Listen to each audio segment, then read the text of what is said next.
Hello Alden fans! Alden sinundo na naman daw si Ma'am Catherine, no?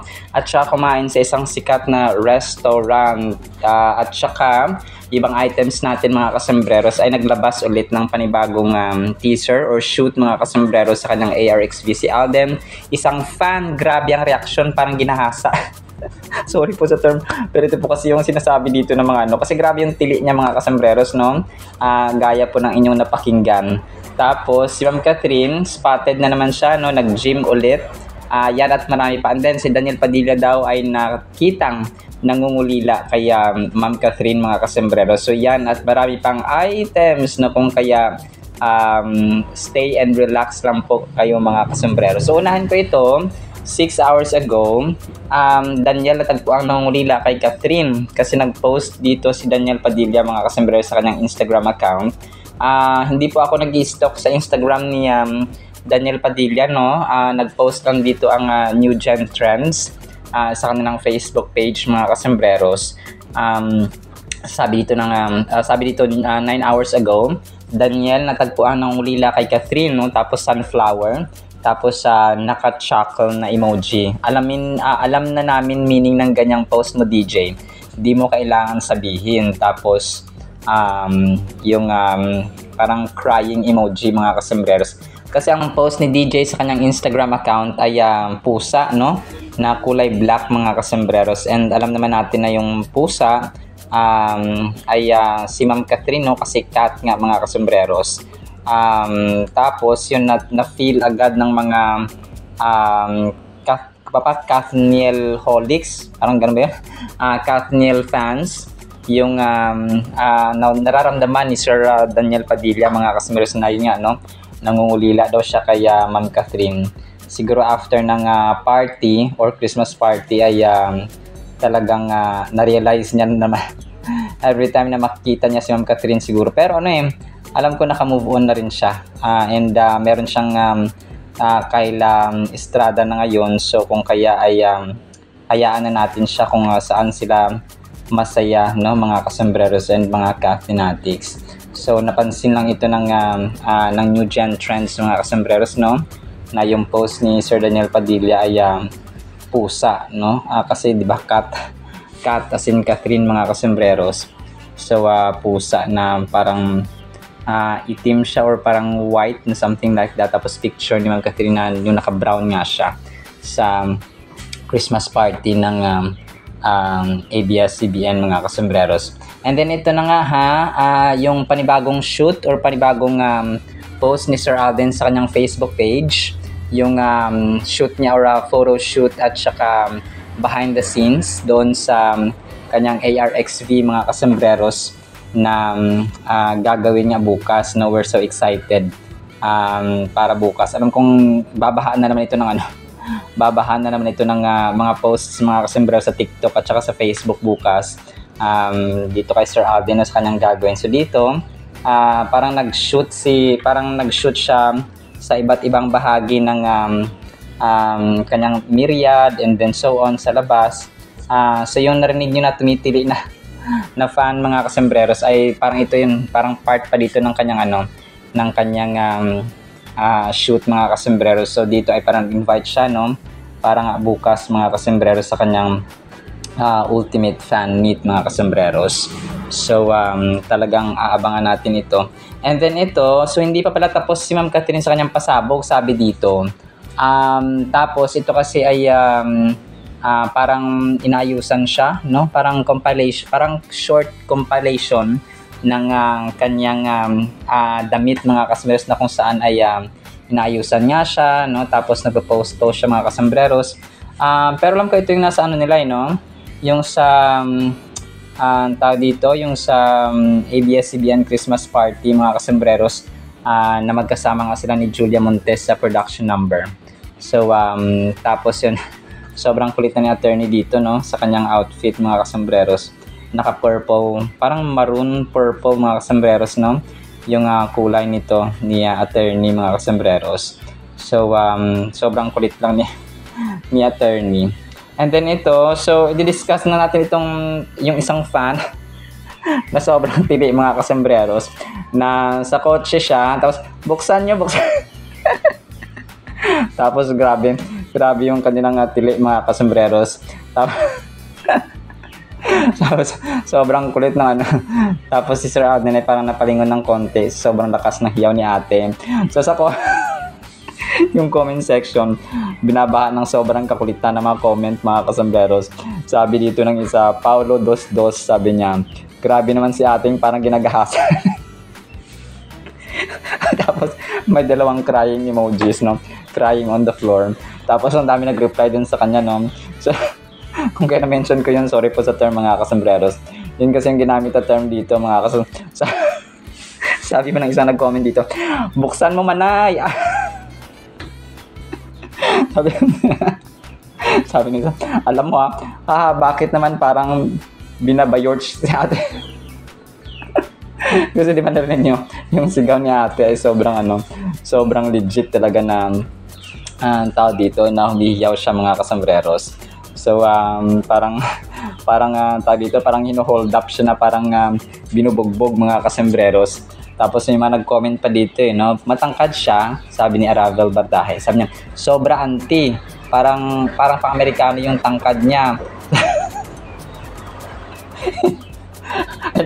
Ibang comment dito, mga below the belt. Pero parang parang below the belt siya, pero pa-joke, mga kasambreros. Sabi niya, buti na lang po nakakaway pa kayo. Hahaha, sabi nga ng isa. Sorry guys, medyo nahihiya ako dyan, kaya kinawayan ko lang kayo. Sabi ng isa. Pero hindi naman kasi Alden Richards, OMG ate, kailan pa sobrang kulit na laro talaga yung comment section, mga kasambreros. So alam niyo naman ng mga tao, sobrang tataba ng kanilang mga utak, mga kasambreros, at saka mga isip, no? Pero yun, sobrang kwela at sobrang nakaka-good vibes din ito. And then ito, spotted si Ma'am Catherine, no? Na nag-gym kasama ang kanyang mga kaibigan, si Ria Atayde, ano ba yan? Si Ria Atayde lang yung kilala ko dito, mga kasambreros. Si Ria Atayde ba talaga ito, no? Yung isa, mga kasambreros. Tapos yung iba hindi ko nakilala, no? Nag-gym ba sila? Parang gym ito, mga kasambreros. 2, 4, 6, 7. 7 sila nag-gym, no? Kasama si Ma'am Catherine, mga kasambreros. Healthy lifestyle sila ngayon, mga kasambreros, no? Tapos hindi ko kilala tong isa, yung singkit na matangkad na lalaki na nakaitim. Parang parati ito kasama mag-gym wala si Sir Mauro Lumba. Okay, si Earl Hortilos. Hindi. Alam ko si Ria Atayde nga itong isa. Na-confirm dito, nakatag siya. Tapos si Earl Hortiliosa. Alam ko si Earl Hortiliosa, itong parang maliit na lalaki Yung matangkad na nakaitim din, hindi ko lang kilala, mga kasambreros, kung sino ito. Pero yun, parati niyang kasama, mga kasambreros, no? Si Ma'am Catherine. Tapos si Ma'am Catherine naman nag-post sa kanyang Instagram story ng another Magic Sarap, mga kasambreros, ng endorsement. So ito ay ang cute dito kasi sabi niya mag-asawa pero magkalaban sa lutuan. So kasama ni Kath dito yung mga chefs, no? Para mga influencers at saka mga vloggers ito. Tapos yun, no? Cook with Magic Christmas Special ng Magic Sarap, mga kasambreros. So ito ay parang shorter version.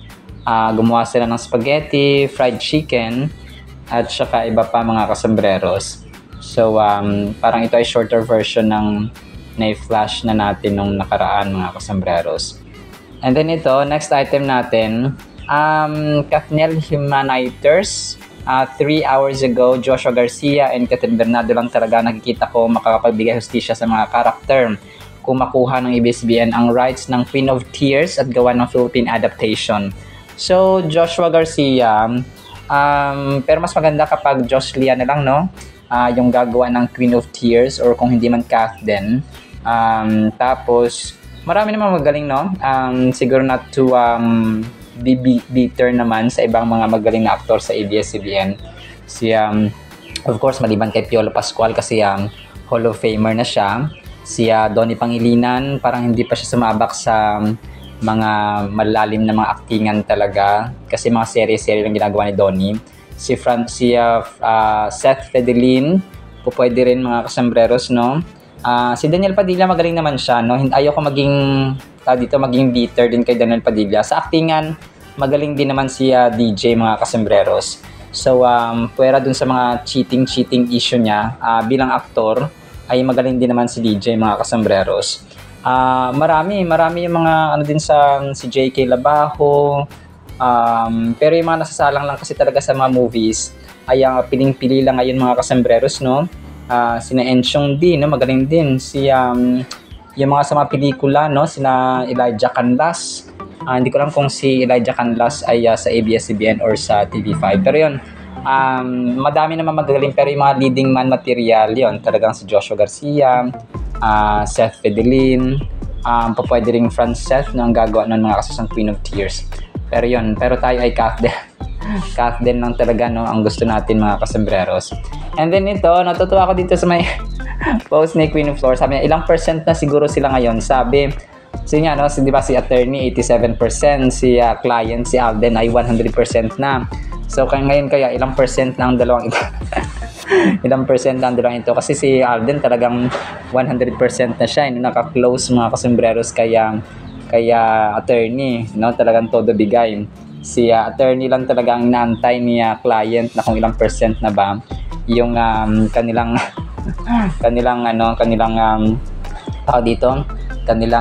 ka-close, mga kasambreros, or pagkakilanlan sa bawat isa. So baka naging 90% na si attorney kasi kada buwan isang percent, mga kasambreros. So kasi tinanong sila, di ba, dati sa press con, na kung ilang percent na sila naka-close or magkakilala. So yun, dito sabi niya ay 87 kay attorney. Hindi, 80. Pinakauna kasi dun kay MJ Felipe, yung sa Canada pa sila, MJ Felipe. Tapos in-interview sila doon, parang 85, parang ganun yata yung kay attorney, or 86 or 80, something like that, mga kasambreros. Tapos kaya kaya Alden naman, so yun, naging 100 na siya doon sa may press con nila bago yung pelikula or showing ng Hello Love Again, mga kasambreros. So yun po, sobrang kulit lang ng dalawang ito. And then ito, next item natin, mga kasambreros, si Ma'am Catherine, no, na-feature siya ng isang nag-post ang isang admin dito na sobrang ganda ni attorney, mga kasambreros, no. Sobrang full smile si attorney dito. Tapos hindi ko makita yung parang full face lang yung pinost ng admin, mga kasambreros. Tapos hindi ko alam kung saang event ito na picture niya, mga kasambreros, kasi walang damit at saka walang background. So pero sobrang blooming ni phenomenal box office cinema queen dito.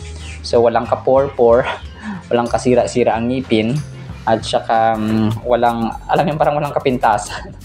Walang kapintasan, mga kasambreros. Mga tao lang talaga nagbibigay ng yung ibang mga ayaw sa kanya, na ayaw naman niyang patulan, no. Grabe kasi sinasabi niya parati na wag na nating patulan yung mga mga bashers, no. Siya na mismo ang nagiging peacemaker sa mga fans niya na solid, mga kasambreros, na wag na natin silang patulan, no. Talagang gawin na natin yung kung ano yung mas nakakabuti sa atin, kasi wala din naman tayong mapapala kapag pinatulan natin sila, mga kasambreros. So which is a very good character para sa isang multimedia superstar, mga kasambreros, Asia's multimedia superstar, mga kasambreros. So yun po. Tapos so speaking of blooming, ay na-feature din siya sa feature din siya, mga kasambreros, ng isang admin din po, no, na kung saan ay sasabi niya na lalo ka talagang gaganda ka, lalo ka talagang gaganda ka talaga if you're happy and contented.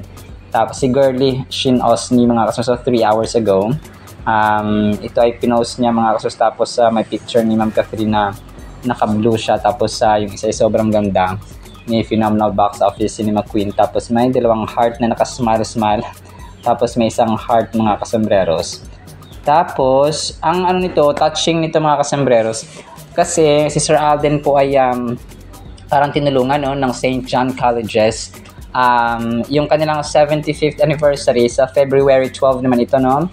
Sobrang touching ito kasi parang nag-support din sila dun sa may dito sa ARXV ni Sir Alden na mag-promote mga kasambreros. Pero yun, sa February 12, so busy Sir Alden, magkakaroon ng guesting, no? Si Sir Alden sa St. John Colleges. Ito po ay sa Calamba, Laguna, no? Calamba City, mga kasambreros, Laguna. So kasi ang St. John Colleges ay 75th anniversary nila mga kasambreros with special guest Mr. Alden Richards na sa February 12. Grabe no, kinukuha siyang speaker kasi parang gagawin niya dito ay parang mag-inspire siya kasi mga estudyante ito. Voices and Moves Showdown. Venue St. John Colleges, Calamba City. Tickets available at SJC Campus, limited seats only. So yun, mag-inspire siya doon ng mga kabataan, ng mga estudyante of course, no? Na maging advocate of kindness. Yung purpose niya talaga ba? Kasi natural naman talaga mga kasambreros ang kanyang tawag dito, ang kanyang pagiging purposeful na na ginagawa sa buhay. And then ito, next, ang cute dito kasi parang kinumpal yung pagpapakute ni Sir Alden mga kasambreros. Pagpapakute niya at saka pero ito parang part ng bench nila na tapos taas kilay pa si client tita si Tisoy mga kasambreros. So ano ito, parang nagbihis-bihis siya ng outfits, tapos konting laro-laro sa camera, pa-cute-cute ng konti, drama-drama, acting-acting, tapos yun, pa-segue-segue, tapos palit-palit ng outfit mga kasambreros. But I think throwback ito, no, na kanyang video mga kasambreros. And ang nakalagay kasi dito ay parang part ito ng bench. Wala siyang wala siyang boses, music yung kanyang background mga kasambreros. So parang ito pa ay ginawa niya para sabi ang kulit ni Sir Alden dito. Pa-cute-cute si Soiti mga kasambreros. Sabay labas ng kanyang dimple mga kasambreros. So cute ka na sabi ng mga fan mga kasambreros. So, and then ito, sobrang touching din ito mga kasambreros. Si Sir Alden, na-requote ng Radar PH, no, yung kanyang pagkawala ng kanyang mama mga kasambreros. I always wish Mama Rosario could witness everything happening now. Alden Richards speaking about his late mother, whom he credits as the foundation of his dreams, no? Ito po ay post ng Radar PH mga kasambreros. So ang Radar PH ay isa rin sa mga articles or publishers mga kasambreros na all eyes din kay Sir Alden, no, kapag may mga bago siya or may latest siyang ganap mga kasambreros. So yun po. And ito na nga yung main item natin, yung sinundo no ni Sir Alden mga kasambreros, si Ma'am Catherine ulit, tapos kumain sila sa restaurant. Post ito ni Magda Aragoza, no? One day kahapon mga kasambreros. Isang matinding reaksyon para sa mga fans ng Kathden. Ito pa lang si Alden ay lihim na sumundo kay Kath sa labas ng ABS-CBN, tapos pumunta sila sa isang sikat na restaurant, doon sila kumain. Wow, may Kathden pa pala. Tapos 2 roses at saka 2 hearts mga kasambreros. So kaso yung mga dito ay old pics and videos mga kasus. Pero alam ko, naniniwala tayo na may Kathden naman talaga, no? Si Mayor Mark Alcala, nag-confirm na kagabi yung mga citizens ng Lucena, no? Na taga doon na mismo nagko-comment mga kasambreros na taga Lucena daw sila. Pero wala pa silang, never nilang nakita si Kath doon na kasama si Mayor Mark Alcala na nanood ng basketball or public appearances, for example. Never doon na nakita yung mga kasambreros. So, X na si Mayor Mark Alcala, X din si Daniel Padilla. So, ang natitira talaga ay Kath din mga kasambreros, kasi Kath din naman talaga. Kasi meron naman talaga mga kasombreros. And yun, sa mga interviews nila, talagang hindi sila, kumaga pa, hindi nila nakalimutang mag-communicate mga kasombreros kasi nga ay sila po ay close na mga kasombreros even after pa ng hello, love, goodbye. So kung kaya ay Kath din lang sa kalam, no? Kath din lang ang meron hanggang sa huli mga kasombreros. Kung kaya team panatag po tayo. Alright, so yan lang actually, no, sa ating Kath din items. Kung gusto nyo, i-play ko po ito, no, yung dito, yung in-upload ni Sir Alden na kanyang photo shoot sa kanyang ARXV mga kasombreros. Excited na tayo para bukas para ma-appreciate nyo po ito. Tapos yung wala kasi siyang voice walang boses, lang purely parang music background na siya mga kasombreros. And then after nyan ay yung word ng Panginoon mga kasombreros na sobrang ganda, no, na papakinggan natin mga kasombreros after nitong photo shoot nga ni Sir Alden. Today is 12/12, no? December 12, 2025, Friday na po. Nako, weekend na naman bukas, no? Isang araw na lang, no? Isang kembot na lang ay magpapahinga na ulit ang mga government employees at saka yung mga walang trabaho ng Sabado at Linggo. Alright, so yun naman po, and Blessed Friday po sa panoorin natin ito, yung photo shoot ni Sir Alden, and then ang napakagandang salita po ng Panginoon afterwards.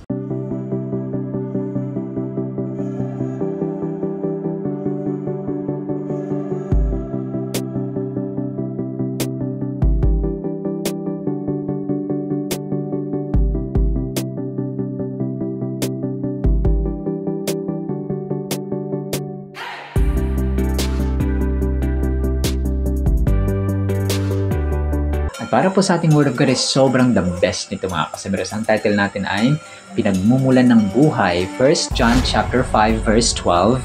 He who has the Son has life, referring to Jesus Christ. He who does not have the Son, Jesus Christ, of God does not have life. So, pinagmumulan ng buhay mga kasombreros.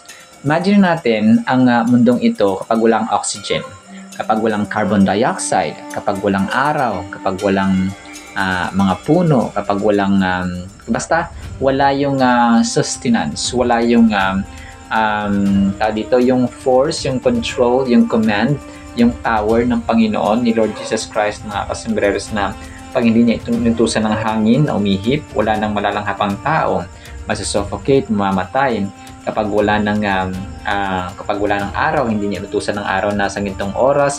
Ano siya, no? Very exact, very accurate mga kasombreros ang pagsikat ng araw, yung pag-ihip ng hangin, na may oxygen pa tayo. Imagine nyo kung tayo po ay siningil ng Panginoon ng oxygen na nilalanghap natin, siguro dami na nating utang. Kung kaya sasabi natin na utang natin ang buhay sa Panginoon, na sisingin din na rin ito at kukunin sa tamang panahon mga kasombreros, ay ito pa yung sasabi natin na yung oxygen, ang literal na patunay, no, or solid proof, hindi siya solid, no, gas na proof mga kasombreros, na ang Diyos po natin ang bumubuhay sa atin. Ng ating buhay ay utang natin ang Diyos at siya ang pinagmumulan ng buhay, kagaya nating title mga kasombreros. So hindi kasi nare-realize na maraming tao na yes, we breathe, no? Imagine niyo yung bata, yung baby sa sinapupunan, paano nabubuhay yan kasi wala nang butas doon, no? It's a great work, no? It's wonderful work of God mga kasombreros, ng baby ay nabubuhay sa loob ng tiyan sa 6 na buwan mga kasombreros, or 7 months, and then lalabas na ito mga kasombreros at panibagong nilalang, panibagong human being ang maisisilang mga kasombreros at magkakaroon ng buhay at nagkaroon ng buhay mga kasombreros. So kaya sasabi niya dito na kung ang tao daw ay nasa atin, si Lord Jesus Christ, sumasama tayo sa Kanya, we belong to Him mga kasombreros, ay merong buhay. Pero kapag wala sa atin ang Kanyang anak na si Lord Jesus Christ mga kasombreros, ibig sabihin namumuhay tayo sa ating sariling gusto, sa ating sariling desisyon, sa ating sariling layaw, sa ating sariling understanding, sa ating sariling skill, sa ating sariling talent, sa ating sariling sipag at syaga. Kasi marami sa sipag at syaga, ako pa, no? So hindi po ganun kasi nga ang oxygen na hinihinga natin ay galing sa Panginoon mga kasombrero. So we cannot say na dahil lang sa ating lakas, talino, skill, abilidad, kung kaya tayo nagtagumpay at na-achieve natin ang meron tayo mga kasombreros. So yun, ito po yung verse na ito ay nag-emphasize ng kahalagahan no, ng pagkakaroon ng personal na connection or relationship with the Son of God, Jesus Christ mga kasombreros. So kung pa it highlights no, the significance of faith ng pananampalataya mga kasombreros in Jesus as the key to eternal life. So ito rin mga kasombreros, no? Kung nara natin yung John 14 verse 6, no? Jesus is the way, the truth, and the life. No one comes to the Father except through Him or except through Jesus Christ mga kasombreros. So ibig sabihin hindi tayo makapasok sa heaven kung kasi si Jesus Christ ang may hawak ng susi, no? He has the final authority and He is the final authority mga kasombreros kung tayo po ay makapasok sa heaven. Well, of course, kapag tayo nasa mundong ito, mamuhay tayo according sa kanyang kalooban, sa kanyang utos sa Biblia, at saka sa kanyang mga turo, mga kasombreros. So, one receives spiritual life and all the blessings that come with it by accepting and believing in Jesus. Those who reject or do not have faith in Jesus are missing out on the abundant life He offers. So yun siya, no? Parang nami-miss din natin yun kapag parang hindi natin ma-achieve, hindi natin may experience, mararanasan yung fulfilled life, mga customers, abundant life kay Lord Jesus Christ na kanyang ino-offer sa atin if we reject His offer, if we reject Jesus Christ, if we reject our faith sa Panginoong Jesus mga customers. Kasi hindi man siguro literal na nire-reject natin na ayoko sa Lord Jesus Christ, ayoko sa sa Biblia, ayoko sa ayoko manalangin. Hindi man literal na ganoon mga customers, but kapag wala tayong panahon sa pagbiblia, wala tayong panahon sa panalangin, wala tayong panahon sa pagsimba, wala tayong panahon sa paggawa ng kanyang kalooban, wala tayong panahon sa pag-share ng gospel and so on, sa pag-testify ng kanyang kabutihan, sa pag-share ng ating pananampalataya. So kapag wala tayong panahon sa ganito and we spend too much time sa ating trabaho, sa ating pamilya, sa ating paaralan, sa ating mga activities araw-araw, which are good, no? Yung ating eskwelahan, yung ating pag-aaral, it's very important. Yung ating trabaho, it's very important, no? It's yung ating pamilya, we spend time with them, it's very important. And sa ating kaibigan, sa ating cellphone, sa ating gala, they're all important. Pero kapag umiikot na lang doon yung ating buhay and we don't have the time sa Panginoon, ay doon na po parang nire-reject na rin natin ang ating pananampalataya sa Panginoon mga kasombreros. So parang sinasabi mo na rin na kaya ko to kasi may lakas naman ako, kaya ko to kasi meron naman akong talino, kaya ko to kasi nakapagtapos naman ako ng pag-aaral. So ibig sabihin you are trusting your own self at hindi ang Diyos mga kasombreros. Do we truly have Jesus in our hearts or are we missing out on the spiritual vitality and blessings that He provides? He invites us to consider the eternal consequences of our faith or lack thereof in the Son of God. So ito kasi may eternal consequences. Ibig sabihin kapag hindi ka namuhay ayon sa pananampalataya kay Lord Jesus Christ sa mundong ito, pag namatay tayo ay hindi tayo makapasok sa heaven because we rejected Jesus Christ dito pa lang sa lupa mga kasombreros. So yun siya, talagang napakahalaga mga kasombreros ng proper at enough na knowledge. One of the most significant phrases in this verse is has the Son. So kapag nasa atin daw ang kaisa-isang anak ng Diyos na si Lord Jesus Christ, this succinctly encapsulates the core of Christian belief, possessing a relationship with Jesus Christ. So may relasyon, may connection sa Panginoong Jesus mga kasombreros. So ito yung core, no? Ito yung pananampalataya kung kaya isa ito sa mga tatlong pillars ng characters mga kasombreros dapat tinataglay natin: faith, hope, and love mga kasombreros. So pananampalataya. So ibig sabihin kung may pananampalataya kay Lord Jesus Christ, you have a relationship with Him mga kasombreros. As simple as that. So the phrase has life reiterates the promise of not just existence, but a life filled with divine purpose and eternal significance. Conversely, does not have the Son of God does not have life. So yun, kabaliktaran ito mga kasombreros, no? Kung kapag wala si Jesus sa ating buhay, ay wala rin tayong buhay. Ibig sabihin, we reject Him, mga kasambres, starkly underlines the exclusivity of salvation through Jesus. So, kumaga pa, ang life din kasi dito na tinutukoy, maaring yung buhay sa langit. Kasi yung death, pag sinabing death, mga kasombrero, spiritual death, ito po yung impyerno, tapos ang buhay naman ay langit. So, hindi tayo makapasok sa langit kapag wala tayong Jesus at saka wala tayong pananampalataya at relationship sa Kanya, mga kasambreros. So, yun, no? Na-mention nga natin kanina yung John 14 verse 6, mga kasambreros, na si Jesus Christ ang daan, siya ang katotohanan at ang buhay. So kung wala siya at hindi sa pamamagitan niya, ay hindi tayo makapasok sa langit, mga kasambreros. So, in conclusion, 1 John chapter 5 verse 12 serves as a powerful reminder of the essence of Christian faith. It calls us to examine our relationship with Jesus, encouraging us to find our identity and purpose in Him. So, marami kasi ang ngayon, yung mga tao na tao dito, they live a life but they don't understand the meaning and purpose of life. Siguro yung purpose nila makapagtapos ng pag-aaral, no, makapagtrabaho, makapag-provide sa family, na magkaroon ng sariling pamilya, etc., etc. So, tama naman ang mga bagay na ito, but this is not the ultimate, or parang hindi ito yung final.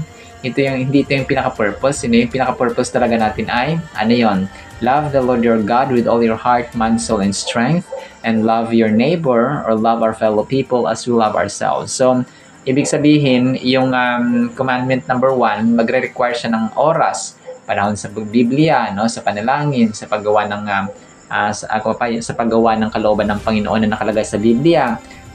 Which is yung fruit of the Spirit, no? Love, joy, patience, peace, kindness, gentleness, faithfulness, kindness, self-control, mga kasunod, humility, forgiveness, na isama na natin dyan yung lahat ng good characters. So, na nagagamit natin sa ating pang-araw-araw na pamumuhay.